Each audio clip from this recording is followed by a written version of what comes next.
Chiefs Hunt gets to compare himself to Cowboys Elliott. Arlington, Texas, Arlington, Texas, app. Kareem Hunt will get to compare himself to Ezekiel Elliott after all when Kansas City visits Dallas. The dynamic rookie running back for the Chiefs is doing many of the things the suspended Cowboys star did in his debut last season, headlined by leading the NFL in rushing. Thanks to another temporary legal reprieve for Elliott, Hunt will get an up-close comparison Sunday against Dallas, 4-3. Elliott will be able to play after a New York appeals court granted an emergency stay on Friday. There have been 2 previous halts to Elliott's 6-game suspension over alleged domestic violence that kept him on the field. He's the engine behind that offense, Dallas coach Jason Garrett said of Hunt. He's been one of those guys who's been steady for them, but also has made a lot of plays for them. Elliott, the former Ohio State star and the NFL's leading rusher as a rookie, is 3rd this year behind the ex-Toledo back and Ohio native.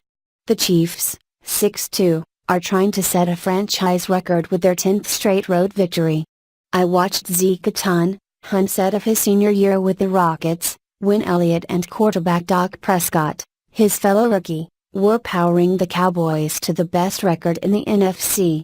Dak played pretty well and so did he. I was able to watch and see all the great runs he had. I kind of wanted to come in and have a year like he did his rookie season. Consider it done so far. Hunt is the first NFL player with at least 100 scrimmage yards in each of first 7 games and leads the NFL with 763 yards rushing and 1,070 yards from scrimmage. While he's not quite on the rushing pace of Elliott a year ago, Hunt is another option when quarterback Alex Smith already had plenty, including All-Pro tight end Travis Kelce.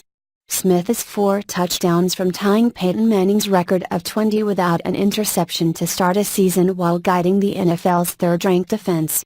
Things to consider in Kansas City's first visit to the $1.2 billion home of the Cowboys that opened in 2009, replacing Elliott. The Cowboys were prepared to replace Elliott with Alfred Morris, a 1,500-yard rusher as a rookie in 2012 and Elliott's backup all season.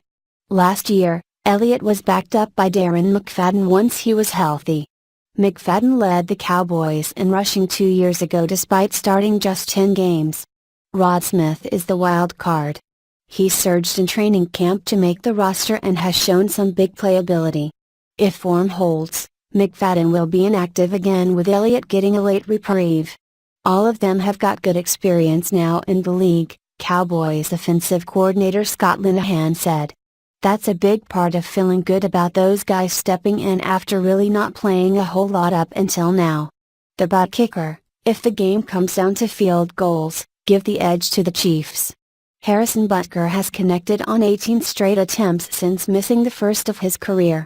The pickup off the Carolina practice squad was 5 for 5 in Monday night's victory over Denver, including one from 51 yards. The Cowboys are without Dan Bailey, the most accurate in history among kickers with at least 100 attempts, because of a groin injury. Mike Nugent missed his first kick as the replacement last week against Washington, a 49-yarder, but made the next 4 in a 33-19 win. Up to the booth, Tony Romo, the Dallas franchise leader in passing yards and touchdowns, will call his first Cowboys game as the lead analyst for CBS. A year ago, he was still recovering from a back injury that made Prescott the starter, a job Prescott never gave up thanks to a franchise record 11-game winning streak. Romo was the backup when he was healthy again, then chose replacing Phil Simms alongside Jim Nantz over trying to chase an elusive Super Bowl somewhere else. I am looking forward to the production meeting, Prescott said. Obviously the first time with Romo will be cool. Bulldog buddies, Prescott could see a lot of an old friend in the backfield. He was teammates with Chiefs defensive tackle Chris Jones at Mississippi State. Jones was actually chosen ahead of Prescott in 2016, going in the 2nd round to Kansas City. Prescott was a 4th rounder.